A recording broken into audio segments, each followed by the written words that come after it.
Right now, the 76th edition of a cycling race that had already survived one cancellation this decade is over. Not because of a crash, not because of a doping scandal, but because the ground itself gave way underneath the country hosting it. The Vuelta a Colombia, a 9-day stage race that had completed 5 of its stages, was declared finished by the Colombian Cycling Federation this week after a 7.4 magnitude earthquake tore through the western part of the country. The 6th stage was supposed to pass directly through Manizales and the road corridor connecting the departments of Caldas and Antioquia, exactly the region hit hardest by the quake. Diego Andres Camargo, the rider leading the race after 5 stages, becomes the name on the honor roll simply because there was nowhere left to race. But the canceled bike race is really just the most visible symptom of something far larger. As of the latest count, at least 294 people are dead, more than 3,900 injured, and more than 300 still missing, with tremors felt as far away as Ecuador, Panama, Venezuela, and Peru. This is the story of how deep that disruption actually runs, from a professional cycling peloton pulled off the road to 7 regional airports knocked offline to a brand new president facing the first real crisis of his term. No hype, no exaggeration, just what happened and how far the damage actually reaches. Drop a comment and tell me if you follow cycling and had even heard the Vuelta a Colombia was canceled before this video. I read every one of these. If you want grounded, sourced disaster coverage instead of panic headlines, subscribe. It is free, and a like helps this reach people who need the full picture, not just the sports headline. Let us go for 5,000 likes on this one. Now let us get into it. The earthquake struck at 7:34 in the morning local time on August 10th, with its epicenter roughly 3 miles east of the small town of San Jose del Palmar, in the department of Chaco on Colombia's Pacific side. The United States Geological Survey measured it at magnitude 7.4 at a depth of about 103 kilometers, deep enough that the Pacific Tsunami Warning Center confirmed there was no tsunami threat, but shallow enough and strong enough that the shaking reached an estimated 1.9 million people at very strong intensity, another 14 million at strong intensity, and nearly 13 million more at moderate intensity, according to seismic monitoring group The Watchers. The USGS immediately issued an orange alert for both fatalities and economic losses. Its own automated system flagging that significant casualties and widespread damage were likely before local authorities had even finished their first assessments. What followed over the next several days was a death toll that kept climbing as rescue teams reached areas that had been cut off entirely by damaged roads. Within hours, Reuters had confirmed 77 deaths. By the next morning, that had more than doubled to 132. Within 48 hours, it had passed 181, then 254, then 265, before settling, as of this week, at a confirmed toll of at least 294 people, according to Colombia's National Unit for Disaster Risk Management.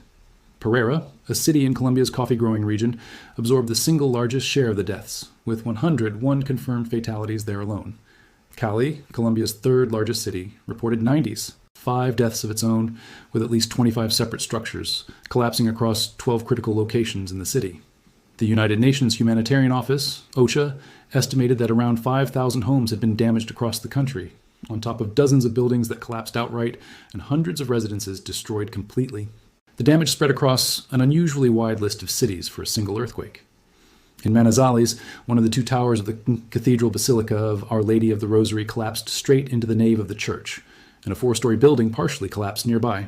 In Armenia, 174 people were injured. 5 buildings collapsed outright, and 240 homes, and 40 additional buildings were damaged, including the control tower and runway of the city's international airport. In Pereira, 16 people had to be evacuated from a cable car system after being trapped in the air for 6 hours.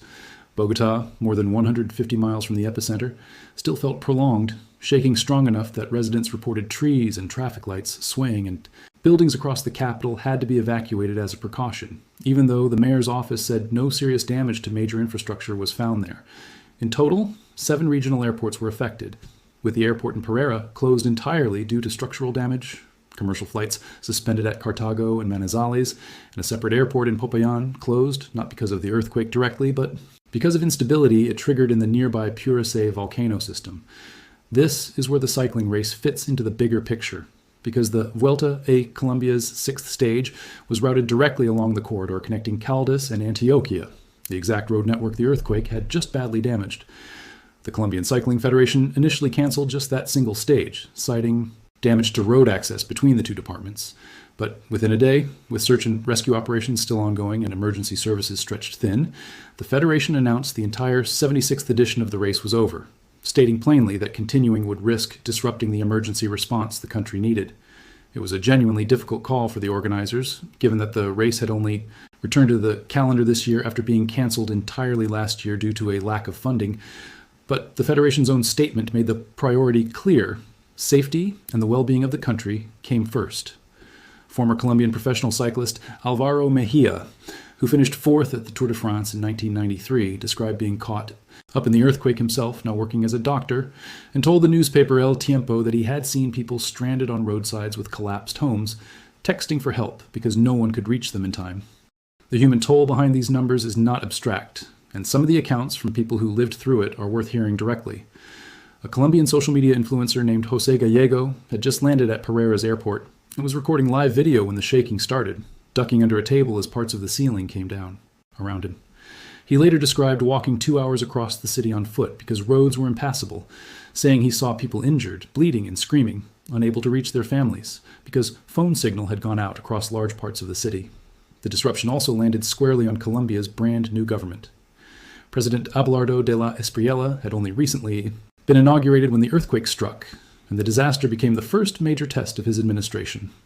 Speaking from Pereira, in the heart of the coffee-growing region, he described walking through the city center and seeing businesses destroyed, and announced a 3-month economic relief package specifically for the Risaralda department, along with the creation of what his government is calling a miracle fund to help finance the broader recovery. That coffee-growing region matters well beyond Colombia's own borders, since Risaralda and the surrounding departments sit at the center of the country's coffee export economy, meaning the disruption to roads, warehouses, and processing facilities there carries consequences that reach international coffee markets, not just local ones. International help began arriving within days. The United States committed $15.5 million towards shelter, food, protection, and further earthquake assessments. Rescue teams from Mexico and other regional partners flew in to help dig through collapsed buildings alongside Colombian emergency crews. And in Miami, a benefit concert titled United for Our Own was organized for August 16th at the Casella Center, bringing together more than 15 artists, including Mark Anthony, Ricardo Montaner, and Fade, to raise money for victims of both this earthquake and a separate earthquake that struck neighboring Venezuela around the same time, a reminder that this disaster did not stop cleanly at a single national border. It is worth understanding briefly why Western Colombia is this vulnerable to an earthquake of this size in the first place. The Pacific coast of Colombia and Ecuador sits directly above a convergent boundary where the Malpelo microplate, part of the broader Nazca plate system, is subducting beneath the South American plate along what geologists call the Colombia-Ecuador Trench, grinding eastward at a rate of about 58 millimeters a year. That ongoing collision is the same fundamental process that has produced major earthquakes in this exact region before. In February of 1995, a magnitude 6.4 earthquake, centered in the same Chaco department, killed 42 people and caused about $2.5 million in damage, striking many of the same cities, Cali, Pereira, and Manizales among them. This year's earthquake was measured at nearly a full magnitude point higher, and on the logarithmic scale used to measure earthquakes, that difference alone represents roughly 10 times the ground motion and something closer to 30 times the energy released, which goes a long way toward explaining why a quake in the same region 3 decades later produced a death toll roughly 7 times higher. So what does the road ahead actually look like? Insurance analysts covering the disaster have said plainly that no reliable estimate of the total economic or insured losses exists yet, and that early building collapse figures remain preliminary as municipalities continue inspecting structures that may still be unsafe. Landslides remain an elevated risk across the affected region in the weeks ahead, since earthquakes of this size routinely destabilize slopes that then give way during the next heavy rain, a pattern that has proven deadly in other countries after other quakes this year. Search and rescue operations were still active, as of the most recent reporting, with hundreds of people still listed as missing and emergency crews working through rubble in Cali, Pereira, and the surrounding towns. And Colombia's cycling calendar itself is left with a strange, unresolved footnote. A race that returned this year specifically to prove it could survive financially has now ended, not for lack of money, but because the country hosting it needed every road, every emergency worker, and every ounce of public attention pointed somewhere far more urgent. The honest, grounded summary is this. A magnitude 7.4 earthquake struck Chaco, Colombia, on August 10th, killing at least 294 people, injuring nearly 4,000 more and leaving over 300 people still missing, while damaging 7 regional airports, collapsing a cathedral tower in Manizales, and destroying or damaging thousands of homes across Pereira, Cali, Armenia, and beyond, it forced Colombia's brand new president into an immediate economic emergency response, drew in international aid from the United States and regional partners, and, in a detail that shows just how far the disruption actually reached, brought professional cycling's Vuelta a Colombia to a complete stop with 3 stages left to race simply because the roads the riders needed no longer existed in a state anyone could safely use.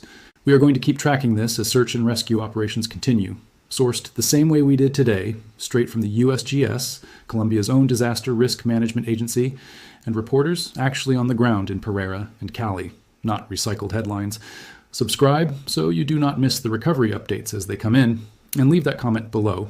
Tell me if you have any connection to this region or to the cycling world it disrupted, because behind every one of these numbers is a rider who trained for months for a race that no longer exists, a family in Pereira still waiting on news of someone missing, and a country whose brand new president is now measured by how well he rebuilds it. 5,000 likes on this one. Let us go. See you in the next one.